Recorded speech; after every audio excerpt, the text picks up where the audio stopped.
रयतेचे राजे छत्रपती शिवाजी महाराज यांच्या या पुस्तकातून शिवाजी व राज्यकारभाराची भाषा.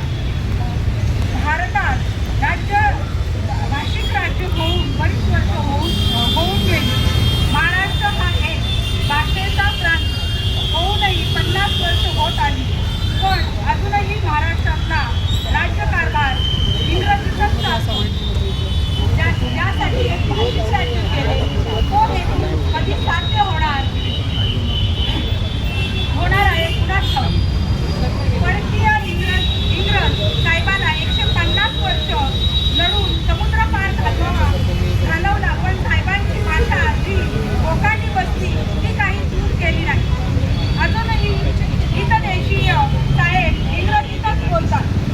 चांगले इंग्रजी बोलणे प्रतिष्ठेचे समाजात आणि त्याला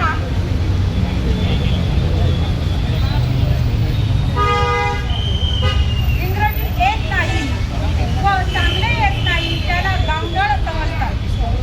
शिवकालीन राज्यकारभाराची भाषा मुख्यत्वे फारसी होती किंवा चांगली किंवा वाईट नसते, पण लोकांना फारसी समजत नव्हती.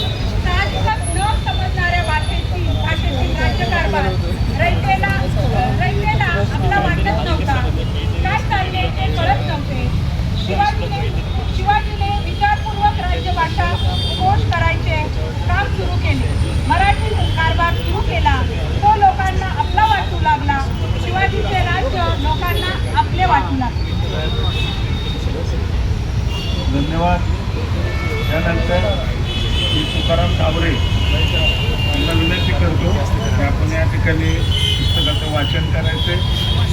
मोठेपण आपल्याला या ठिकाणी सामान्य जनतेला समजेल असं या भाषेमध्ये वाचन करायचं. जो कार्यक्रम आहे हा जातीवादी लोकांना सांगावून सांगण्याचा कार्यक्रम आहे. तर मी त्यांना विनंती करतो की आपण या ठिकाणी वाचन. राजे छत्रपती शिवाजी महाराज,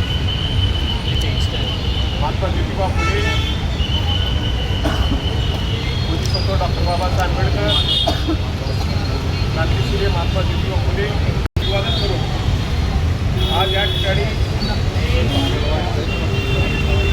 कॉम्रेड गोविंद पानसरे यांनी सांगितलं शिवाजी कोण होता या पुस्तकाच्या परिच्छेदाचं वाचन करण्याची माझ्यावर जी जबाबदारी आलेली आहे त्याचा परिच्छेद वाचून मी दाखवतो.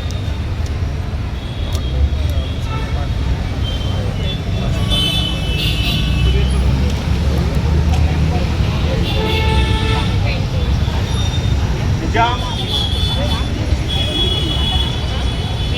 राज्यकर्त्यांनी धार्मिक सहिष्णुता शिवाय